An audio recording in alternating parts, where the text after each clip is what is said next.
नमस्कार, मैं हूं अशोक श्रीवास्तव और आप देख रहे हैं मीडिया दस्तक न्यूज।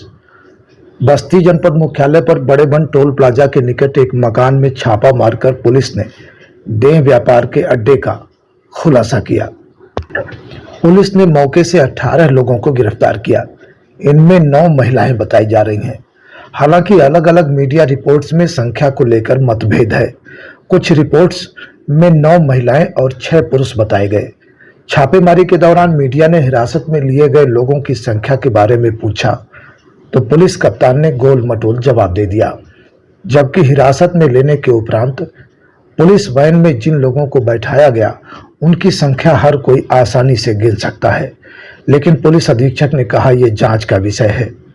पुलिस की रेड के बाद शहर में सेक्स स्कैंडल को लेकर चर्चाएं तेज हो गई हैं। सभी की नजर देह व्यापार के दूसरे अड्डों और पुलिस के एक्शन पर थी। पुलिस छोटे छोटे मामलों में पत्रकार वार्ता बुलाती है, लेकिन पुलिस चौकी से चंद कदमों की दूरी पर देह व्यापार का खुलासा हुआ प्रेस वार्ता नहीं बुलाई गई। देर शाम को जानकारी मिली कि मौके से हिरासत में लिए गए 12 लोगों को छोड़ दिया गया और 6 लोगों का चालान कर दिया गया।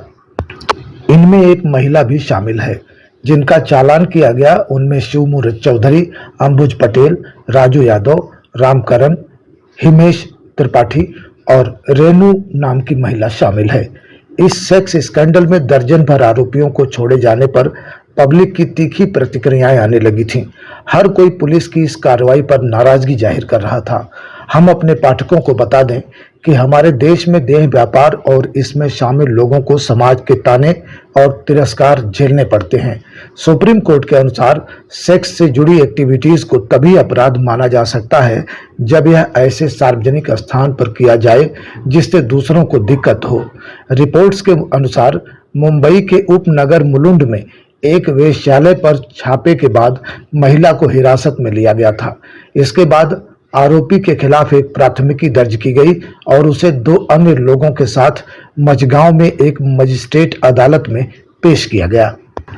मेडिकल रिपोर्ट पर गौर करने के बाद मजिस्ट्रेट ने कहा था कि वह महिला बालिग है और उसे आदेश की तारीख से देखभाल, सुरक्षा तथा आश्रम के लिए 1 वर्ष तक महिला आश्रय स्थल में रखा जाए। महिला ने किसी भी अनैतिक गतिविधियों में शामिल होने से इनकार किया था।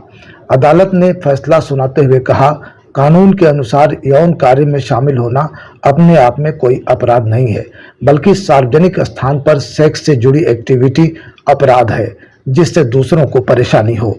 देह व्यापार, वेश्यावृत्ति या जिस्म फरोशी सुप्रीम कोर्ट द्वारा 2010 में दिए गए एक महत्वपूर्ण आदेश के बाद एक तरह से पेशा हो गया है।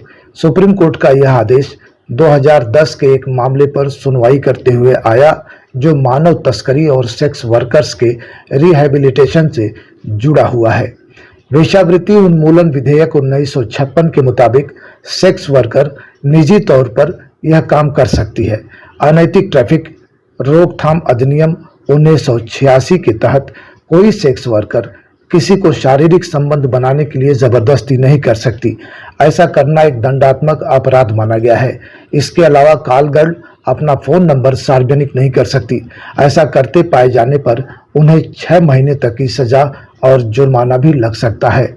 19 मई 2022 को सुप्रीम कोर्ट ने माना कि भारत के संविधान के अनुच्छेद 21 में सेक्स वर्कर्स को सम्मान और जीवन के अधिकार की गारंटी दी गई है। इस तरह यौन कर्मियों को कानूनी रूप से परेशान और गिरफ्तार नहीं किया जा सकता है, लेकिन वेश्यालय चलाना अभी भी अवैध है। आइए एक नज़र डालते हैं सुप्रीम कोर्ट के महत्वपूर्ण दिशा निर्देश पर।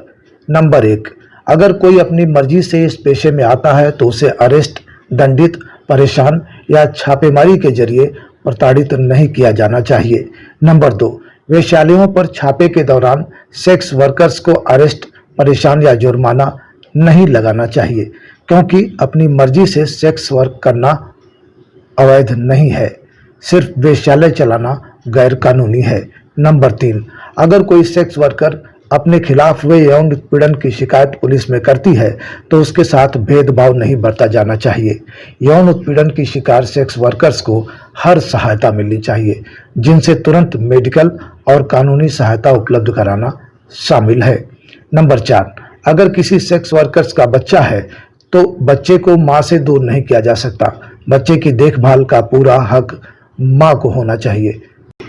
अगर किसी नाबालिग को सेक्स वर्कर्स के साथ रहते हुए पाया जाता है तो यह नहीं माना जाना चाहिए कि उसकी तस्करी की गई है। आइए जानते हैं देह व्यापार कब अपराध की श्रेणी में आता है। अनैतिक व्यापार निवारण अधिनियम 1956 के तहत देह व्यापार से संबंधित कई प्रावधान किए गए हैं। पहला, कोई व्यक्ति जो वेश्यालय चलाता है उसका प्रबंध करता है तो उसे अपराध माना जाएगा। दूसरा, किसी मकान या स्थान का मालिक, किराएदार या एजेंट के द्वारा वेश्यालय के लिए इस्तेमाल करना अपराध है। तीसरा, सार्वजनिक स्थानों या उसके आसपास वेश्यावृत्ति करना अपराध माना जाएगा। चौथा, अगर ऐसा अपराध किसी होटल में किया जाता है तो उस होटल का लाइसेंस रद्द करने का प्रावधान है। फिलहाल आप संस्कारवान बनिए। भारतीय संस्कृति विश्व भर में पूजी जाती है क्योंकि इसमें संस्कार है, चरित्र है, आत्मबल है, स्वाभिमान है और लज्जा है और ईश्वरीय आदेश है। हमसे जुड़े रहिए मीडिया दस्तक की खबरों के लिए और पहली बार हमारे चैनल पर आए हैं तो इसे सब्सक्राइब करके बेल आइकन दबाना न भूलें, जिससे पक्का हो जाए कि मीडिया दस्तक का वीडियो न्यूज़ आप तक आसानी से पहुंचता रहे। नमस्कार।